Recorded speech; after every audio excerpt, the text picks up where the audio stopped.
Been the most monumental and historic of any administration in American history. President Trump has already delivered on hundreds of promises he made to the American people, and we will continue to talk about all of them throughout this week.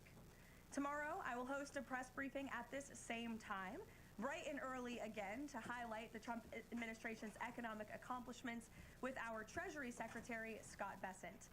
And tomorrow night, President Trump will travel to Michigan to discuss all that he has achieved on behalf of the American people.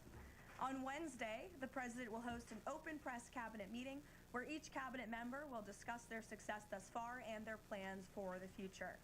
Today, we kick off 100-Day Week with a focus on the president's historic effort to secure our southern border. Later this afternoon, President Trump will sign an executive order on law and order and another executive order on sanctuary cities. The first EO will strengthen and unleash America's law enforcement to pursue criminals and protect innocent citizens.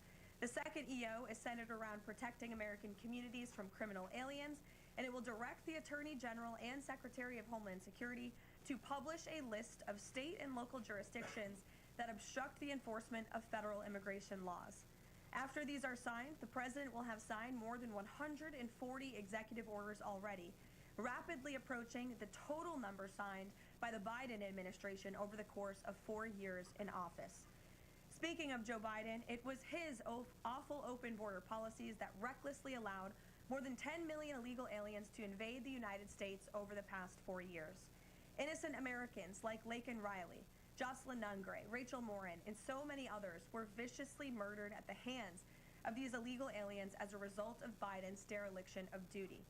That's why one of President Trump's central campaign promises was to secure the border and end this invasion. In just under 100 days, 99 now to be exact, the president has overwhelmingly delivered on that promise. America's borders are now secure because of President Trump. He has restored the rule of law, enforced our immigration laws, and defended America's sovereignty. The president immediately declared a national emergency on the southern border, deployed the U.S. military and Border Patrol to repel the invasion, and ended reckless catch-and-release policies. The results have been nothing short of extraordinary. Between President Trump's inauguration and April 1 of this month, only 9 illegal aliens were released into the United States, a staggering 99.99% decrease from the more than 184,000 illegal aliens who were released into the country under Biden during the same period last year. The number of unaccompanied illegal alien children arriving at the border has also hit a record low. Total attempted illegal crossings at the southwest border hit a record low in February, only to fall to another new record low again last month in March. Just listen to these incredible numbers. In March 2024, under Joe Biden, Border Patrol encountered approximately 140,000 illegal aliens at the southwest border. 1 year later, in March 2025, under President Trump, Border Patrol encountered just over 7,000 illegal aliens at the southwest border. That's another 95% decrease from the prior year. The first piece of legislation President Trump signed into law was the Laken Riley Act, which requires illegal aliens arrested or charged with theft or violence to be detained. President Trump also reestablished the successful Remain in Mexico policy from his first term to ensure that aliens who arrive at our southern border and claim asylum are returned to Mexico to await their hearings instead of being allowed into our country while they wait. The president has also restarted construction of his signature advanced border wall. More than 85 miles of new border barrier are already in various stages of construction and planning. And Border Patrol, in collaboration with the Department of Defense and the great state of Texas, have deployed 75 additional miles of temporary barriers across the southern border. The Trump administration, as you know, has also ended the disastrous CBP-1 app, which Joe Biden exploited to facilitate the migration of nearly 1 million illegal aliens into the country. The Department of Homeland Security has relaunched this as the CBP Home app to provide illegal aliens in the U.S. a straightforward way to declare their intent to voluntarily depart. For years, Joe Biden's weakness in open border policies allowed vicious cartels to functionally control, through a campaign of terror, rape, and brutal force, nearly all illegal traffic across the southern border. President Trump has put a stop to this in record time. He designated these heinous cartels as foreign terrorist organizations and invoked the Alien Enemies Act to immediately apprehend, detain, and remove these massive threats who have flooded our country with deadly drugs, violent criminals, and vicious gangs. The Trump administration is working 24/7 to successfully arrest and deport these illegal criminals and foreign terrorists from our communities. We are in the beginning stages of carrying out the largest deportation campaign in American history.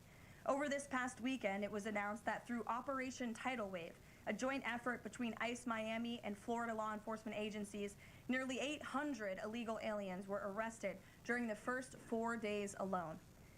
Among those arrested were a Colombian murderer, alleged MS-13 and 18th Street gang members, and a Russian with a red notice for manslaughter. And on the other side of the country, in the early Sunday morning hours, DOJ and DHS together launched a joint raid of an illegal alien underground nightclub used by Tren de Aragua in Colorado Springs, Colorado. DHS took more than 100 illegal aliens into custody, and many drugs and weapons were also seized. Operation Tidal Wave is a preview of what is to come around this country. Large-scale operations that employ our state and local enforcement partners to get criminal illegal aliens off our streets. As always, President Trump and our entire administration are grateful for the courageous law enforcement officers who are putting their lives on the line every single day to protect their fellow Americans and to keep our country safe. After 4 years of being vilified and hamstrung by the Biden administration, heroic ICE and CBP officers finally have a president who has their backs and is allowing them to do the jobs they signed up to do. There's no person who can attest to that more than our incredible border czar here at the White House, Tom Homan, who has dedicated his professional career to protecting our country and enforcing the law. I will let Tom deliver some short remarks, and then we'll open it up for questions today. Thanks for being here, Tom. Thank you. Just a few things. Look, I started in the Border Patrol in 1984. I've been at this for over 40 years. I worked for 6 presidents, starting with Ronald Reagan. Every president I ever worked for took border security seriously, because you can't have national security if you don't have strong border security. We got to know who's coming in, what's coming in, where's coming in, why it's coming in, right? Even President Obama and President Clinton took some steps to secure the border because they understood national security was important. Joe Biden was the first president in the history of this nation who came into office and unsecured the border on purpose. That's just a fact. We handed the Biden administration, after President Trump's first administration, we handed the Biden administration the most secure border in my lifetime, and he unsecured it on purpose. Now, President Trump and this administration here, their success is unprecedented. We beat Trump's first administration on border success.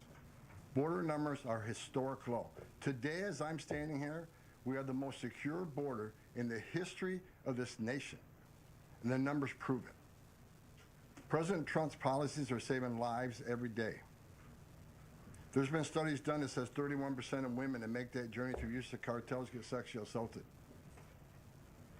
When President Trump has illegal immigration down 96%, when 96% less people are coming, how many women aren't being sexually assaulted by the cartels? How many children aren't dying making that journey? How many women and children aren't being sex trafficked into this nation? How many known suspected terrorists aren't making it into this country? How many pounds of fentanyl isn't getting into this country to kill young Americans? How many women and children aren't sex trafficked? Under Joe Biden, sex trafficking is up 600%. We had 4,000 aliens dying making that journey. We had 250,000 Americans dead from fentanyl that came across an open border. President Trump's policy saves lives every day. Even the border wall saves lives. The people want to hate on the border wall. Every place a border barrier has been built, illegal migration's declined, illegal drug flows decline. But you know what no one talks about? The border wall saves lives. Because the most vulnerable, the women and children, can't get over that wall, which means they're going to a place where there's not a wall. And what's waiting on them? The men and women of the United States Border Patrol who will take care of those humanitarian needs, the health needs right off the bat. We just went over the numbers, but let me talk about a few numbers that are important to me. Under the Biden administration, we averaged over 11,000 many days, over 12,000, even some days 15,000 illegal entrants in the United States. 15,000. You know what the number was the last 24 hours? 178. 15,000 to 178. Unprecedented success. On an average day in the Biden administration, known gotaways. People we knew crossed the border because they're on video, drone traffic, or sensor traffic. Crossed the border, weren't apprehended, weren't fingerprinted, weren't vetted. Average day under Joe Biden, more than 1,800 gotaways. Yesterday, 38. 38 too many? We'll get that to 0. But we went from 1,800 to 38. And finally, that was said earlier, under the first 100 days, or it was actually January 20th to April 1st, last year, 184,000 illegal aliens were released into the United States. Under this administration, 9. 4 of them were material witnesses in a criminal investigation. We need them here to testify in a serious criminal trial. 4 was extreme medical condition. We couldn't return them because they're in such bad shape. And 1 was a humanitarian issue. This is unprecedented success. The border is secure. President Trump's saving lives. President Trump has proven no one does it better than President Trump. There is no equal, it's not even close. So God bless the men and women of the Border Patrol. God bless the men and women of ICE who strap a gun to the hip every day, put on a Kevlar vest to not only secure our border and protect our national security, but the ICE agents in the interior, they're removing public safety threats and national security threats every day. While you're all sleeping at 2, 3 o'clock in the morning, there are men and women out there enforcing the law and making this country safe again. And we're going to keep doing it. It's full speed ahead. So I'll leave it at that. Awesome. Thank you, Tom, and thanks for all your great efforts. We do want to open it up to questions. If you have border-related questions for Mr. Homan, and I'm also happy to take any non-border-related questions. I'm happy to take border questions too, but Tom is here offering his time, so we encourage you to ask him questions. We'll start with our new media seat today. As always, Rogan O'Hanley, former Hollywood entertainment lawyer, I didn't know that, Rogan, who got fed up with the far-left ideologies of California and now posts conservative political commentary online for his more than 7 million followers across all major platforms. He joins us today from the great state of Florida. Why don't you kick us off today, Rogan? Thank you, Caroline. In Trump's first 99 days, we've seen a coordinated assault on the rule of law by radical judges. We're thwarting his agenda with an unprecedented number of national injunctions. These judges are providing more due process to violent MS-13 and Tren de Aragua illegal aliens than they did for American citizens who peacefully protested on January 6th. As Stephen Miller has highlighted, it would be utterly ridiculous to have full trials and appeals for the more than 15 million illegal aliens that came across our border under Joe Biden. Many are now calling for Trump to circumvent these radical judges and consider suspending the writ of habeas corpus solely for these illegal aliens in accordance with the terms of Article 1, Section 9 of the United States Constitution, which explicitly allows for such a measure when there is a rebellion or invasion.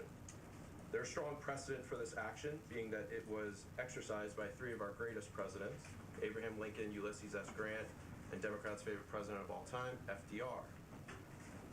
All 3 of which are not only celebrated by historians, but are immortalized on our national currency with their faces on there. Furthermore, all 3 used it against American citizens, where in this instance, we would only be using it against illegal aliens. I think almost every reasonable American would agree that 15 million illegal aliens coming across our border under Joe Biden counts as an invasion, especially since many, as you highlighted, are now robbing, assaulting, raping, and killing American citizens. Historic assaults on our republic require reciprocal action from our government. Can you please let us know if and when the Trump administration is planning to suspend the writ of habeas corpus to circumvent these radical judges who are infringing on his Article 2 powers and to start shipping out illegals en masse?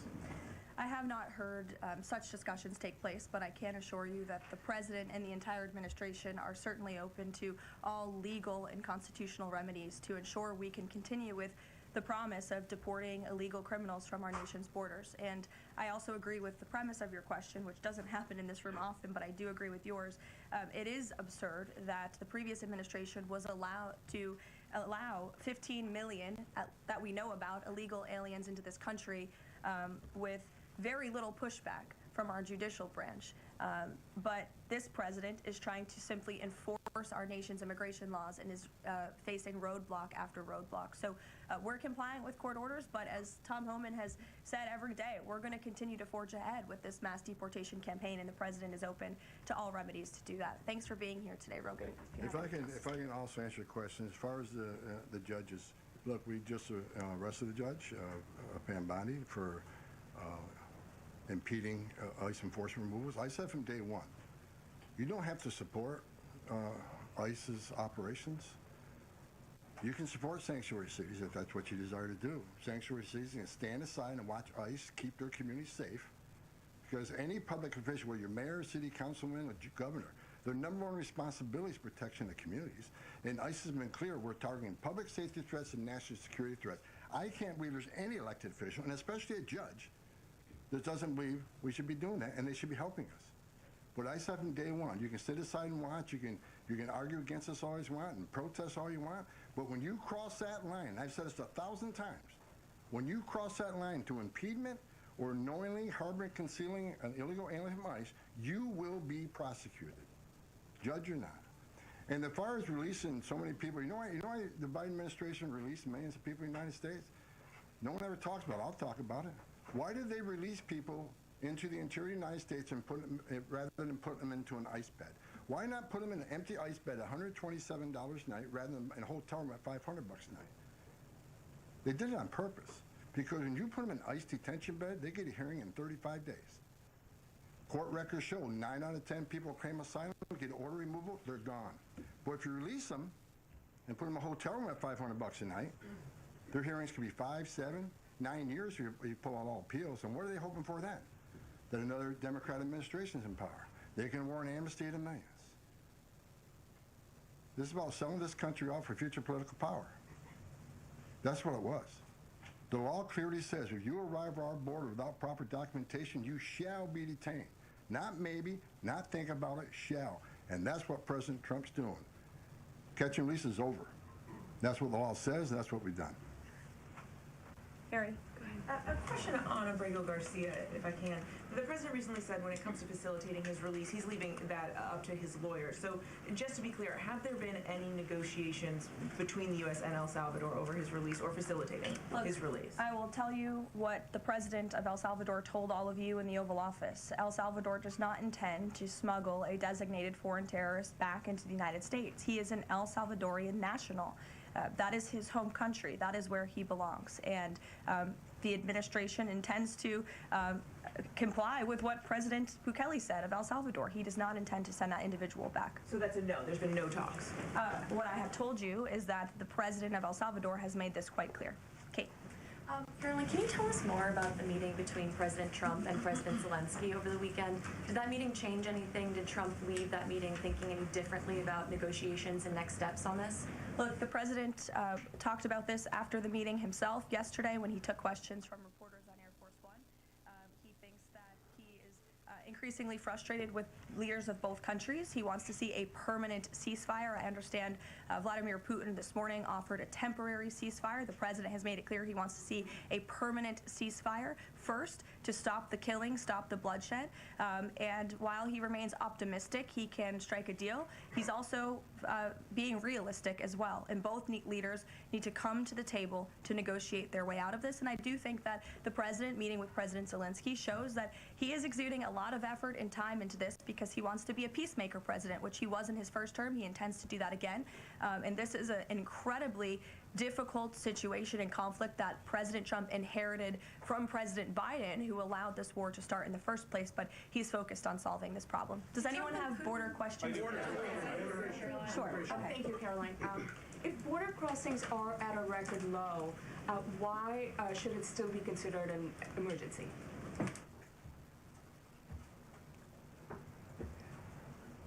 It's because of what has happened in the last administration. We got to ensure that not 1 ounce of fentanyl comes across the border to kill Americans. The president has declared the cartels in Mexico with terrorist organizations, along with MS-13 TDA. They've killed more Americans than every terrorist organization in the world combined.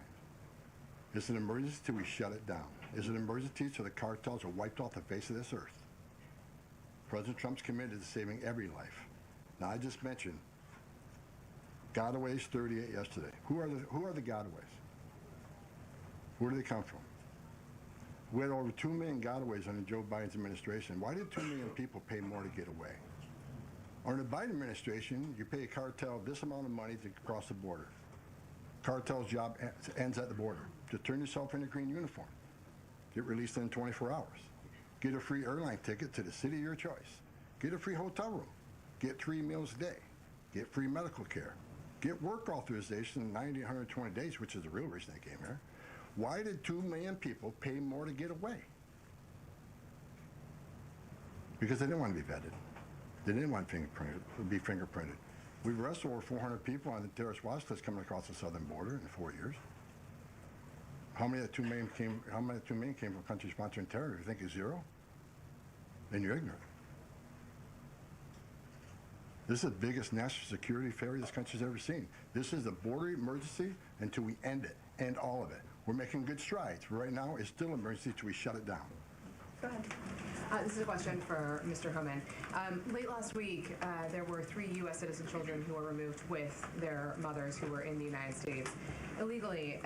There have been a federal judge in Louisiana who was appointed by President Trump said that he was concerned that there was, quote, no meaningful process. Are you concerned that due process, at least for the U.S. citizen children, is being flouted and that the speed at which the enforcement is being done could lead to errors, as was the case in the Kilmar-Abreu-Garcia case? And then also if you could give an update on the deportation numbers under this administration and whether you're pleased with them. First of all, I don't accept the term error in Abreu-Garcia. There was an oversight. There's a withholding order. But things have changed. The facts around the withholding order has changed. He is now a terrorist. We're seeing the withholding order set aside. And the gang he was fearing from being removed out of El Salvador no longer exists. So the facts around that case are totally different. I'll let the lawyers litigate that. But as far as the 3 USC kids, I'd said from day one that if you enter this country legally, it's a crime. If you remain in this country legally and you ignore a judge's order about deporting, if you choose to have a U.S. citizen child, knowing you're in this country legally, you put yourself in that position. You put your family in that position. What we did is remove children with their mothers who requested the children depart with them. This was a parental decision. Parenting 101. The mothers made that choice. And I tell you what, if we didn't do it, the story today would be Trump administration separating families again. No, we're keeping families together. So when a parent says, I want my 2-year-old baby to go with me, we made that happen. They weren't deported. We don't deport U.S. citizens. The parents made that decision, not the United States government. But I don't hear any questions about Laken Riley had a mother. She's never going to see her child again. Rachel Morin, she had 5 children. Those children are never going to see their mom again. This administration is doing the right thing. Every public safety threat we arrest from this country and remove them, this country is much safer. So parents will make a decision what happens to their child. Having a U.S. citizen child does not make you immune from our laws. If that's the message we send the entire world, enter the country legally. It's a crime. Don't worry about it. Get order. Tom Hammond, qui c'est Boreza, responsable sécurité sous frontière américaine, monsieur clair et net, il dit que yon parent qui vient ici, yon maman qui gagne petit li pendant que lui même li pas gagné citizenship, li pas gagné résidence, et bien a séparé avec petit toi ou pas jamais encore ou bien ou d'accord, yo déporté avec toute petite là. Li clair et net, li dit clair et simplement, pur et simplement. Il y a prendre décision, il y a facilité la tâche. Si vous ne pouvez pas séparer avec petit toi et que vous ne pouvez jamais gagner chance encore, cela veut dire que maman ça pas tourner sur le territoire américain, et bien il tout dit que il y a facilité la tâche, il y a déporté avec toute petite toi. Donc il pas séparer famille comme Jean moun davle dit là et que vous séparer maman avec petite, vous pas et que moun mettez étiquette ça dans dehors, et bien vous préférez vous même vous fait ça que la loi dit à savoir déporter maman à tout citoyen américain, à tout citoyen américain qui fait dans le pays. Donc pour pas gagner problème, on dit que yo séparé famille d'après ça. Tom Hammond fait comprendre dans déclaration pour la presse jeudi ante de Kounia là, madame Caroline Levy qui lui-même joue au pouvoir de Donald Trump dans deuxième mandat là. First of all, I'll answer that question because I already answered it in my opening remarks. To date, since January 1st, there's been more than 85 miles of new border wall construction in various stages of that construction and planning. The president has made it clear to Congress that we want to see more funding for not just border wall construction, but also to support our ICE agents and our Border Patrol agents who are on the ground facilitating with this mass deportation So, effort. so he's clear that Mexico is not going to pay for it? Is that what you're saying? Let's address that. Trump said Mexico will pay for the wall. They have in a roundabout way, have they not? Putting 10,000 military on the northern and southern border, taking the action they did, remain in Mexico. They didn't have to do that. They're doing it. Putting military on the southern border. Have moved illegal immigration to a record low. We're saving millions of dollars every day on detention, transportation, removal proceedings. We've more than made up for the cost of that wall because the actions of Mexico. So is Mexico helping build that wall? Yeah, because we're saving so much money, millions of dollars a day, that we can afford to build that wall. So actually, yes, they're helping to build the wall. John, Thanks a lot, Caroline. Mr. Hellman, a question for you. You're the border czar. Can you give an estimate as to how many individuals are in the United States illegally? That's number one, and I'm sure you're very familiar with that number, an estimate. And the second question is, I have a list that the White House put out of individuals, 100 ICE arrests since the beginning of the president's term, and the people are arrested for various very serious crimes: first-degree murder, convicted of rape, convicted of murder and aggravated burglary, sexual assault of a child. How many of the individuals that are in the United States illegally are people like this, really bad people? Well, first of all, how many illegal aliens I think in the United States? At least 20 million. He said, where'd you come up with that number? We've been speaking about 12 million for 20 years. We know we got 10.5 that we know of came to the border. How many don't we know? I talked about known gotaways at 2 million. How many unknown gotaways we have? Like between the Big Bend sector in Texas where there's no technology, how many 1,000 people did get across through there? We wouldn't know. We would know now. But, you know, so I would venture over 20 million. But your question is, last count, last I looked, there was about 700,000 illegal aliens with criminal charges walking the streets of this country. 700,000. And that's what we're looking for now. That's what we're prioritizing. Them and national security threats. we'll go to the back row. Thanks, Caroline. Yes. For Mr. Holman, I'm Taylor with Spectrum News. We have a station up in Rochester, New York. It was reported you're visiting there tomorrow. Can you talk a bit about the purpose of your trip? I know the Trump administration is suing the city over its sanctuary city policies, how the executive order Caroline alluded to ties into it, and what your message is for communities and community leaders who say, we're able to establish our own rules here. We're worried about this input from the federal level. Can you talk a bit about that? Well, same thing I talked about earlier. I don't think any elected mayor, any elected governor should want public safety threats, those illegally in the United States, public safety threats, walking through the community. And what happened in Rochester, HSI agent called for emergency assistance. Officers of Rochester PD responded to a call from emergency assistance from a federal law enforcement from a federal law enforcement officer. They responded, then they got disciplined. I don't think anybody can come up with one instance where an ICE agent, a Border Patrol agent, didn't respond to an emergency call from assistance from any law enforcement agency. Cops need to help cops, especially in an emergency situation. But they got disciplined. And I met those officers down in Nashville soon after that. I think it was a couple of days after it. And I told them I stand with them. They did the right thing. Law enforcement responding to emergency assistance from law enforcement. So I'm going up there to support the men and women of law enforcement, the men and women who carry that badge and gun every day. They're working the streets at 2 a.m. while we're all sleeping. I'm going to give my support, and they just announced a lawsuit, and that's one of many. Sanctuary City is going to be sued on this administration for flouting immigration law. I mean, the law is clear, and they're violating it, and this administration is going to take actions. I'm going up there to show my support, and men and women of law enforcement. I started as a cop. And the community, I'm showing support for them. Because the community wants their police officers to be officers too. The communities don't want public safety threats walking around their communities either. And that's what it's all about, and that's why I'm going. Caroline. Sure. Caroline. Mr. Holman, how close are you to housing migrants at U.S. DoD facilities like Fort Bliss in Texas? Well, we're already housing at Guantanamo. Fort Bliss is being ramped up, so in the very near future. I don't have a timetable because things need to be done, construction needs to be done. We're making sure the facilities are ready to accept. We're making facilities are able to care for the people. They're going to be detained, so I don't know the timeline right now. It changes every day because of various issues, but we're working on it. Are you intending to hold families there, including families with American citizen children? Family residential centers are for families. They're not jails, they're open-air campers built for families, which means they have child psychologists, they have pediatricians. And why family residential centers? Because we want to make sure that child is with a parent. Unlike the last administration who stopped DNA testing, who many investigations of children being smuggled in the country with someone that wasn't related to them claiming to be a parent. So we're going to make sure children are with parents. We're going to make sure that's actually a family and that child ain't being trafficked. That's the main reason.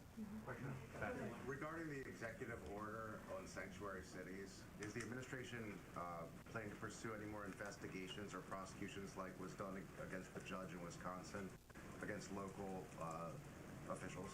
Well, we'd have to defer you to the Department of Justice, obviously, for specific prosecutions or cases against individuals. But as I said in my remarks, the executive order the President will sign later this afternoon does direct the Attorney General and also Kristi Noem, our great Secretary of Homeland Security, to provide a list of sanctuary cities in which local officials are not complying with this federal order and are not complying with federal immigration laws.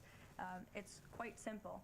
Obey the law, respect the law, and don't obstruct federal immigration officials and law enforcement officials when they are simply trying to remove public safety threats from our nation's communities. The American public don't want illegal alien criminals in their communities. They made that quite clear on November 5th, and this administration is determined to enforce our nation's immigration laws, and we're happy to provide the text of that executive order. And as I said, the President will be signing it later this afternoon. Sure. Excuse me. I want to talk about farm workers. The President said earlier this month that there could be leniency for some undocumented farm workers. I'm wondering, where do things stand with that? And I'm also wondering, does that at all undermine his message on immigration, that it's okay for some undocumented people to be in the U.S., but maybe not others? So the President was referring to our H-1B and H-1A visa programs, and there have been no final decisions on that at all. But the President, I think, what he was intended to speak about, what he was speaking about, is ensuring that we have a clean, legal immigration system that is being respected and obeyed. And the mass amount of illegal immigration that we've seen over the past 4 years in our country completely undermines our legal immigration system, those seeking citizenship, but also those coming here on a visa to legally and lawfully work. And the President wants to make sure that those programs are respected. Reagan. Thanks, Caroline. My question is for Tom. Tom, Reagan Reese with the Daily Caller. Over the weekend, ICE arrested 2 illegal immigrants for allegedly stealing Secretary Noem's purse over the weekend. What can you tell us about these individuals' immigration history as well as their criminal history? I don't have the criminal history, but I know the one that stole the purse is supposedly in the country legally. But, you know, pick the wrong person to steal first from. I mean, Secretary Noem's a strong secretary. I know I've been talking about the success of men and women of the Border Patrol and ICE, but under her strong leadership, she's a game changer. So I'm happy to work with her, despite the media I've read that me and Kristi Noem have differences. Me and Kristi Noem are attached at the hip. There's no daylight between us. We're both going to push the President's agenda. She's a strong secretary, and I'm glad she's in here. And I'm glad, but again, the illegal alien, pick the wrong person, steal first from. I'm telling you. Mary Margaret, go ahead. Thank you, Caroline. I have 2 questions, one for Mr. Homan, one for you on the White House Correspondents' Dinner. I'd like to start with you, though, Tom Homan. This list has a very high number of sexual assaults on a child. Can you comment on that and why there's so many crimes against children committed by illegals in this country?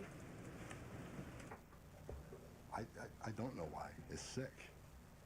It's the worst crime in the world when you sexually assault a child. I mean, the most innocent of us all. But that's why I made a statement that one time I was going to go to Boston, bring hell with me, and the media went crazy. At Tom Homan says he's going to go to Boston, bring hell with him. I was going to bring hell to illegal aliens that rape children. There's not more heinous crime, and as you can see, the amount of child rapists we've arrested under this administration, that could have been arrested under the Biden administration. They were out there. They had their final orders. They were out there, but they didn't go look for them. They were too busy releasing millions of illegal aliens in this country. And the numbers prove it. The removal numbers of criminals was the lowest. ICE had the lowest number of removals in the history of ICE under Joe. At the same time, you had historic illegal immigration on the border. ICE had the lowest numbers in the history of the agency. That shows the difference between two administrations. We're looking for every one of them. People want to know, okay, when am I going to retire for the third time? I'll retire when every public safety threat, national security threat, child rape is eradicated from this country. That's when I'll rest. Thank you so much. And then Caroline, really quick. Alex Thompson said at the White House Correspondents' Center, and I'm going to read his quote, "President Biden's decline and its cover-up by the people around him is a reminder that every White House, regardless of the party, is capable of deception. We, myself included, miss a lot of this story, and some people trust us less because of it." Can you comment on those remarks and whether you agree with that assessment? I do agree with that assessment from Alex Thompson, who I understand won an award for writing a story months and perhaps years after the American people already knew that story to be true. Millions of Americans watched our mentally incompetent president struggle with his day-to-day duties of this office.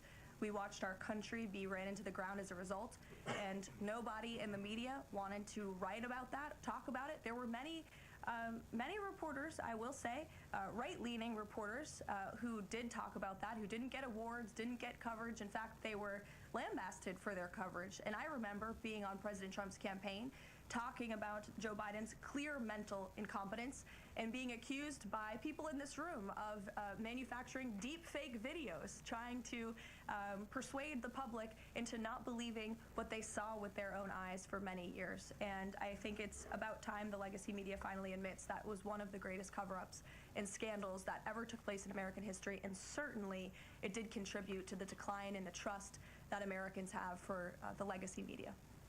Peter, which, by the way, is why we've made many changes to this briefing room in this White House. It's long overdue. Peter, go ahead. Thank you. A few things. You guys arrested a Milwaukee County circuit judge for allegedly helping illegal immigrants get away.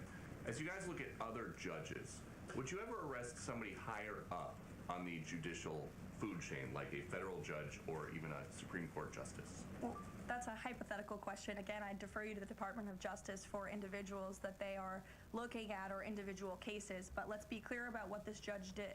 She obstructed federal law enforcement who were looking for an illegal alien in her courthouse. She showed that illegal alien the door to evade law enforcement officials. That is a clear-cut case of obstruction. You don't have to be a lawyer to understand that. And so anyone who is breaking the law or obstructing federal law enforcement officials from doing their jobs is putting themselves at risk of being prosecuted, absolutely. You guys have at least 18 written trade proposals. We still don't know who they are from or what they contain. What is the holdup with that? There isn't a holdup. We're working around the clock. The trade team is working all day. I was on the phone late last night with Secretary Lutnick. I was on the phone this weekend as well with Secretary Bessent. I mean, the entire team is working 24/7 to get these trade deals done. And I think you'll be hearing more about them this week. I don't want to get ahead of the trade team or the president in announcing potential deals, but certainly I can assure the American public that this administration is full speed ahead in cutting good and fair trade deals on behalf of the American worker. And one more. After the president's Truth Social post, the Browns finally took Shadur Sanders. Does the president think he deserves credit for Sanders getting picked? And does he think going to the Browns is better than being undrafted? Hey, all I will say is the president put out a statement, and a few rounds later he was drafted. So I think the facts speak for themselves on that one, Peter. We'll go to the back row in the middle, to the blonde. Yes, Caroline. Hello. President Trump has said that Secretary Hegseth will get it together. Does he think that Hegseth doesn't have it together right now? Look, the president has made his position on Secretary Hegseth quite clear. He absolutely has confidence in the secretary's ability to lead the Pentagon. It's why he nominated him for this position. It's why the Senate voted to confirm him in this position. And look at the success that DOD has had thus far. Their successful operation against the Houthi terrorists in the Middle East. You look at the recruitment and retention levels for all branches of our armed forces are on the incline, which is exactly what this president intended to do. Secretary Hegseth has completely wiped out DEI from the Pentagon as well. And so he's going to remain focused on standing up for our war fighters, on implementing President Trump's peace through strength foreign policy agenda abroad, and the president supports him in his role. Sure. Many are wondering how these 10 or 20 million people are working. Is there some efforts to clamp down on employment? Because they're working somewhere to keep staying here. The number of worksite enforcement actions have tripled this year, and it's going to triple again. Because in sanctuary jurisdictions especially, if we can't arrest a bad guy in the safety and security of a county jail, and they're going to release him into community, that means we go into the community. If we can't arrest them in the community, we'll arrest them at their work site. We got to do what we got to do to arrest public safety threats. There's no sanctuary for public safety threats in this country. So work site enforcement is going to increase even more than it already has. And another reason for work site, the last administration stopped work sites. Where's the number one place we find victims of trafficking, victims of forced labor trafficking, and work sites? So not only are we going to enforce law on work sites, we're going to save victims of trafficking. That's another reason we've increased worksite enforcement. Awesome. Well, go ahead, Brian. Sure. We'll take one more question. Thank you. This is for Mr. Holman. We all walk by these heinous yard signs that are along Pebble Beach. What is some of the feedback that your ICE agents are getting in the field from the community as they remove these individuals from their families, their neighborhood, their schools, or all the places in their community? What's been the reaction that your ICE agents have gotten from the people who live amongst these individuals? The morale of ICE and Border Patrol is at all-time high because they're getting to uphold the oath they took, and they're enforcing the law. Border Patrol and the Biden administration, I met with hundreds of them. They felt like Uber drivers and tourist agents. These men and women joined the ranks of ICE and Border Patrol to enforce the law, make the community safer, and protect national security. I hear it all the time. There's a lot of people in this country who don't like me. I don't care. But when I walk to an airport, I have many people walking up to me and thank me for what I'm doing, and I'm not taking credit for anything. The success of the border and immigration enforcement is President Trump and the men and women wearing that uniform. God bless each and every one of them. But I take a pleasure in seeing it because in 40 years of doing this job, people always want to say, why are you so emotional when you testify? Why are you so emotional on network? Because if they wore my shoes for 40 years, they'd understand why I'm emotional. I've talked to little girls as young as 9 years old that were raped multiple times by the cartel members. And when you get to your knees and you talk to that little girl and everything innocent and pure has been ripped from her, when you listen to the Laken Riley, 17 minutes, that young lady fighting for her life, don't just think, okay, a young woman died. Think of how she died, the terror that she went through, and these children that are sexually assaulted. I stood in back of a tractor trailer and 19 dead people at my feet that baked to death. Illegal immigration is not a victimless crime. And so every sick person we take off the streets, especially child rapists, it makes this country much safer. Every illegal alien we arrest, public safety threat, one at a time makes this country safer. But I got one thing I need to say real quick before I leave. Take your notes from me, Tom. Take my notes from me. I'm going to read it. I don't want a misinterpretation when I'm reading to you. The registration requirements under 8 U.S.C. 1302. If you're illegal alien in the United States, this message is for you. You cannot hide from ICE. We're actively looking for you. Federal law requires every alien in the United States who has been present in the United States more than 30 days needs to register. For those 14 years or older, you need to be fingerprinted with the Department of Homeland Security. Federal law requires every alien in the United States to tell DHS in writing if you have a change of address within 10 days of changing that address. Failing to register with DHS and failure to tell DHS about your new address are criminal offenses, and they're going to be treated as such. Starting today. Make no mistake, if you're in the country illegally and you fail to do what the law requires, we will prosecute you, you will go to jail, then we'll deport you. Second law, penalties for failure to depart, 8 U.S.C. 1253. If you're alien inside the United States who has a final order, this message is for you. If you have a final order, the Trump administration is committed to enforcing our immigration laws, especially for those aliens who have received final orders of deportation. There are currently around 1.4 million illegal aliens who have been ordered removed but remain here in violation of the law. We will aggressively prosecute, consistent with long-standing law, those aliens for failing or refusing to depart or who takes other related actions aimed at hindering their removal. You cannot open the door, you cannot answer our questions, you cannot open your car door, you can consider it to evade law enforcement. If you fail to leave the United States after receiving a removal order, we can and will issue monetary fines up to $998 a day. evading your arrest, knowing you have a final order or removal, is a criminal offense. We will prosecute, then we'll deport you. Get your affairs in order. If you're in the country illegally, work with ICE, go to CBP One Home app, and leave on your own. Because we have to find it, deport you, and prosecute you. You'll have a bar placed on you, and you won't come back to this country. You won't be able to come back on a visitor's visa, a tourist visa. If you have a U.S. citizen child, can't petition for you. If you're in this country, get your affairs in order and work with us and get yourself removed from this country. That's what law requires, and we're going to enforce that law. Awesome. Thank you so much, Tom. You can get back to work now. Look, he's our... Voilà, c'est conférence de presse ça que responsable presse Maison Blanche là, Palais national des États-Unis, responsable de sécurité frontière États-Unis, M. Tom Hammond, l'État a expliqué détails que il reprend dans décret présidentiel qui annonçait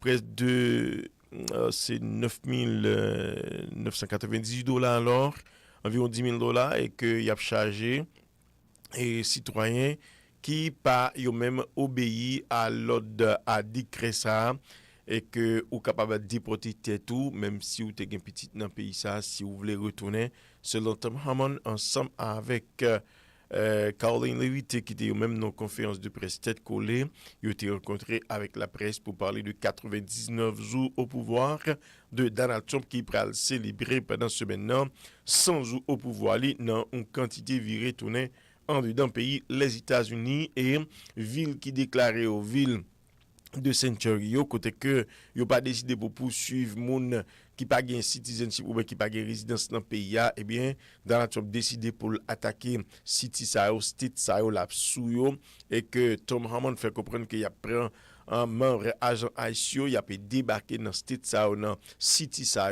si yo pas gain chance pour arrêter moun yo la caillou et bien yo pral tan yo dans lieu de travail ou bien l'église côté que yo donc comme je dis li pas gain rien qu'a fait aller en retirement tout autant que li pas gain garantie li retirer dernier grain moun qui illégal dans pays les États-Unis. Merci tout le monde.